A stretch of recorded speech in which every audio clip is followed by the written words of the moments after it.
maging governance. Ang kasalukuyang direktora ng kababaihan ng Maynila at siya magpapatuloy ng programang Buhay ng Maynila na sinimulan ng kanyang ang ating mabibig at mahusay na alcalde, Mayor Vito Atienza. Isang mahusay na news anchor at journalist, ang isang artista at executive producer ng programang Maynila sa GMA7. Ang napili Yorme na siyang maging katuwang niya sa muling pagbalik ng gloria at iwala sa ating lungsod. Palapakan po natin ang napili Yorme's Choice, ang bagong liwanag ng Maynila, Vice Mayor G. Atienza.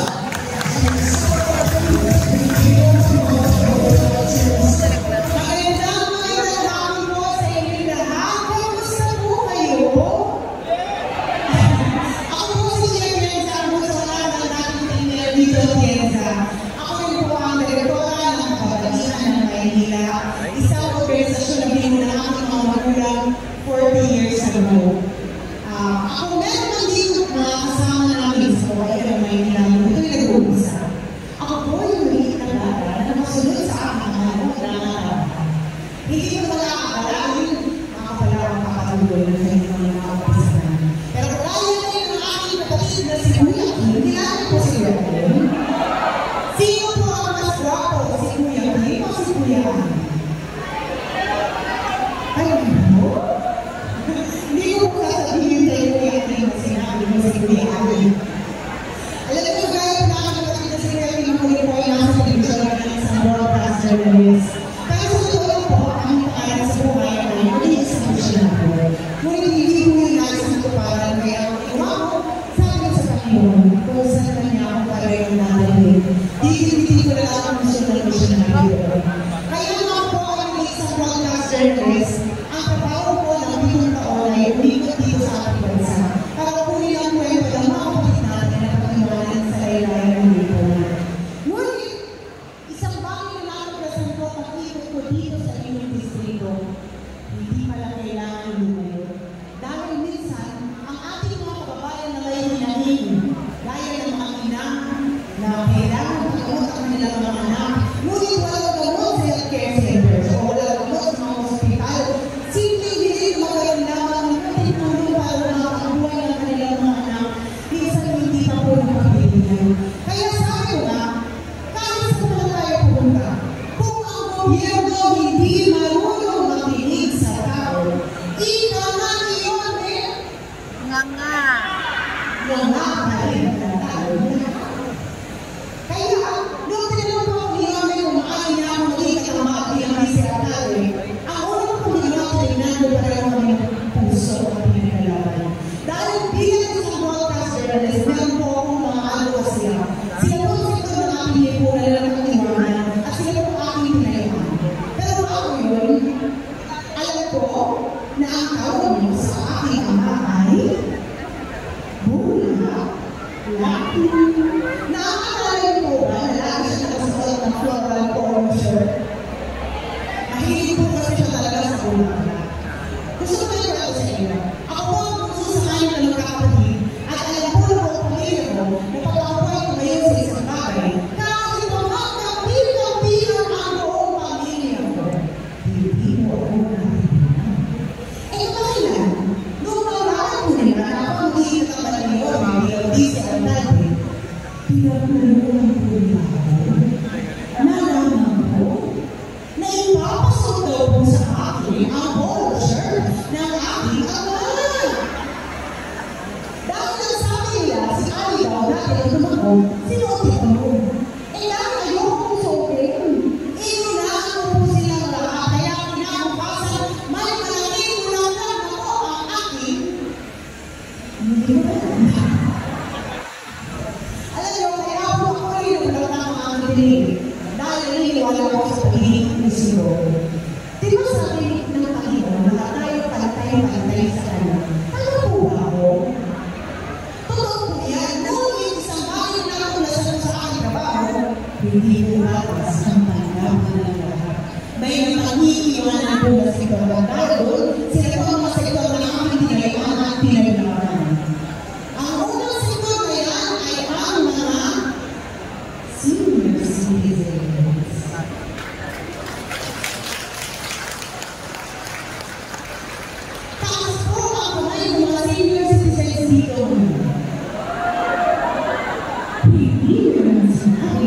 ang seniors, akala mo teenagers na yun. Akala mo si nanay ay talaga pa. Si tatay ay dinapapagay. Kaya po mahal na ito mga seniors. Kaya kayo ang ipiliwan mo po ito as always. Dahil sa kaniwala ko, kung hindi po kami minahal talaga, wala po kami mahal dito. Noong mga panahon na kayo po ang malakas sa kanya. Damit mo ah. Kayo po talaga sa amin. At dahil kung ngayon ang kayo ng malakas, kayo na dapat ang mag-alaga sa amin.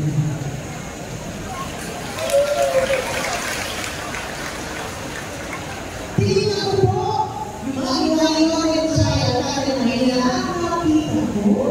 Mahal na kanya ang mga senior citizens. Nadamala niyo po ngayon? Tingin mo mahal na kanya kasi minsan nakakita po ako ng senior citizen na naka-wheelchair. Pag nakita si Yone, tunay mo ang umakalagla ang napapalakad at sumisigaw pa ng bumalipet na. Pero sabi ko ano na nangyayari. Naalala niyo ba kung Yone, pumakatok ang gas station sa inyong mga bahay? Dati ang station, pero talagang kunakan ngayon ay skip. Noong panahon ni Yone, at ako niyon nakakawa ng malalaping mga data ang buwa. Ngunit nawala po namin ang narinig na to ay naging pagkilig. Ay sabi na nag-umpisa ng tension na nagdaan na nagkuha niyo. Kaya makabring for mga nakakuha ng every quarter. Naalala niyo yun? Sabi ko, mga ang aming nanay at tatay at tayo na check. Pareho tayo ng first one. Ang pangalawang second namin na yung ay aming kapatid na kapatid. Hindi ko pa alam kung ano yung ulit kami po ay nanampon ng dalawang bata na kapatid. Isa po mula kasi naman pa yung ilusyon ng PhD. Malaki na po sila ngayon. Ang hirap po na may kapatid sa amin. Kaya dapat ang gobyerno sila po ay pinagalaman at pinulungan. Tingin ko po, yung mga yun siya ay kahit ngayon ang nakita ko. Mahali po niya, ang mga PWDs, itatawin niya ako sa job inclusivity. Ang ibig sabihin, ang mga senior citizen at PWDs, maaari pong magtrabaho dahil yan tanong.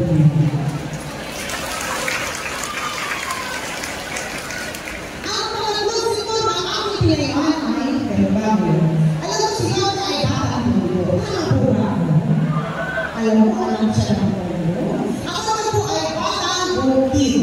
Hindi po ako lumaki sa farm.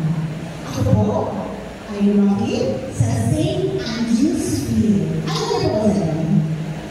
Sa St. Andrew's Bukid, Manila. At malaki po sa aming barangay ang mukha sa Muslim community. At nakita ko po ang kagandahan ng kanilang kultura. Kaya tinako ko sila ng kapatid na pamilya. Tinignan ko ang iwan-iwan yung siya at kanyang at nakita ko. Mahal naman po niya ang Muslim community. Siya po ang kauna-unang alcalde ng gawa ng Islamic Cemetery at Manila Muslim Affairs. Ngunit, magsusumbong lang po tayo naman. Alam niyo po mga kailan, sinarado po ng administrasyon ko ang Manila Muslim Affairs. Ang inisip ko, siguro nila, pag sinarado ng Manila Muslim Affairs, nakakalimutan ng mga Muslim si Yorme. Tingin niyo po, ang nakakalimutan ng mga Muslim si Yorme? Tingin ko rin hindi siya makakalimutan. Kaya ako po namin, ibabalik namin ang Manila Muslim Affairs. Ang panghuli, pero bago yung ako, wala mo na ako. Alam niyo, ako yung sa radio, 25 years ago. Kaya ako na po talaga sabihin, ako po ay nag-graduate 25 years ago. Dahil akala ko nila, 25 years old na po. 43 years old na po, si Chia Atienza. May tatlong anak at halos 20 taon na po ako may asawa. Hindi na po ako nagkakala. Dahil lahat na po ako. Kaya ako gusto ko nung ako po ay nag-radio, nag-aaral po ako ako sa Dela University. Ang sabi ko ng aking mga, kaya ako doon magtrabaho dahil ako daw ang mabayad ng tuition fee ko. Buti na lang ay ating ko siya Maynila ako mga panayin. Buti na lang na-discover po ako ng ABS-CBN at iwa ko niya ako ng artista. Kaya working student po ako nandun. Kilala mo si Harvey Evangelista? Sino si Harvey Evangelista na ba po ba ako? Si Harvey Evangelista sumika, si Chia Tenta hindi po sumika. Pero okay lang po, dahil naniniwala ako, kaya pinataan ko yung mundo para makita ang kalagayan ng ating mga kapatid ng LGBTQ+ community. Mahirap po minsan ang kanilang buhay dahil hindi mo para sa kanilang talaga. Meron pong diskriminasyon pagdating sa oportunidad. Dahil po sila ang aking pinaiman. Tinignan po si Yoni at ang tao. Mahal din po niya ang mga LGBTQ+ community. Kaya sabi ko, Yoni, lahat na lang ng mahal mo rin. Sabi ko, nahanap ko yan ang soulmate mo sa public service. Dahil doon, binigay ko po ang aking matamis na loob. Sabi ko, tayo ang mabibis sa dali mo, ngunit kailangan sagutin mo ito. Kaya bababa ako dyan dahil mas suportable mo ang sabihin mo kasi nandito sa mga lalo. So, nung tinanong ko siya, sabi ko, ang dami gusto mag-ibig sa radio. Ang dami nag-apply. Pero bakit? Ako ang pinili mo. Kaya ba tinanong ko, ako kaya ka? Mga ganun sa akin, sabihin mo ako. Alam mo yung kakilala ko sa pag-ibig sa radio, kaya sabi ko, bakit ako pinili mo? Ang sagot mo niya, dahil una-una, kilala kita baka ako na. Nakapagtapos ka ng political science major in governance. Maaari kang pumasok sa mundo ng politika, ngunit ang ginamit mo ang posisyon ng bilang mo sa manap ng alkalde ng Manila para ipaglaban ang mga kabataan ng ikaw ay bata pa. At kung ako ay nag-iiwan, pinaglaban ko po ang boses ng Manila. At kung ako po ay nag-broadcast journalist, pinaglaban ko ang boses ng mga kapatid natin na pagtiwanan sa laylayan ng Pilipinas. Sila ang aming pinaglaban at pinakita sa gobyerno ang mga kailangan nila. At dahil doon sinabi ni Yone, yan ang rason ko bakit ikaw ang pinili ko. Dahil yung busy alale ang gusto ko masama balang araw. At dahil aking po ang direktora ng kabaihan ng Maynila, naniniwala po ako na ang ating mga kapatid na naluluto ang kanilang mga katawan araw-araw sa ilalim ng init ng araw. Para makapagsapalan, para matustos ng mga pangangailangan ng kanilang mga pamilya. Dapat sila ay minamahal, inaalagaan, at kabilang ng ibig na sa katawan. At ang ating mga kapatid na wala nag-asa dahil hindi po sila marunong tumayo sa kanilang mga paa. Nay, dapat sinusuportahan ng livelihood. At kung sinabi ni Yuri sa akin, susuportahan niya ang programang livelihood para sa mga Manileño, ang sinabi po sa kanya, ipaglalaban kita hanggang sa dulo ng mundo dahil naniniwala ko na ikaw ang harapan-dapat na alkalde dito sa lungsod ng Maynila.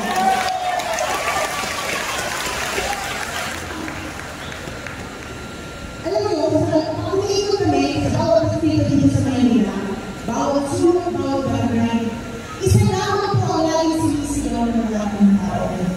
At yan po ang Bumalik ka na. Bumalik ka na. alam mo naman, yun ang sinabi ko. Lord, may kaisipan.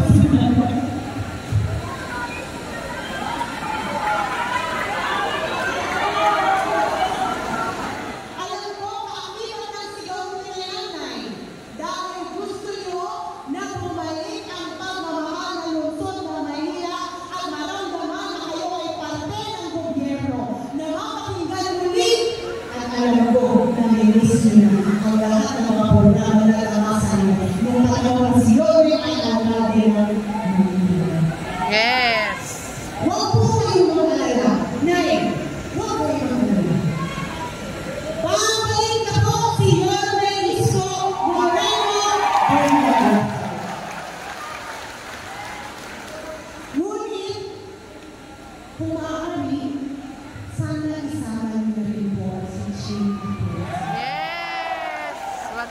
Presented by si Alam Atienza. mo, ang trabaho din sa alcalde ay maging presiding officer. Maging ina ng konsero. Gumawa ng polisiya, programa, na napag-angkop sa mga pangangailangan ninyo. Kaya ang importante na ang bisa alcalde na pinili ay marunong makinig sa tao. Marunong makiramdam dahil yan po ang tutulong sa inyo. Ang importante rin na kung ilan mo ang programa ninyo ng sa alcalde ng Manila, isang nalibong kami. Dahil kami po ang magbabay ng mga programa polisiya na nagustuhan nyo noong panahon si Yori ay alcalde. Kung kami naiilan ko sa inyo ang aking mga advokasya, ang asito ng lipunan ng aking nilalakad wala pa po ang posisyon ng nilalakad. Dahil alam nyo na rin po ng araw-araw, kung ako ay papalagay bilang busy alcalde ang aking mga kapatid na walang boses ang makakaulan na po ng boses, lalo-lalo na ang mga senior citizens dahil kayo po ang aming prioridad.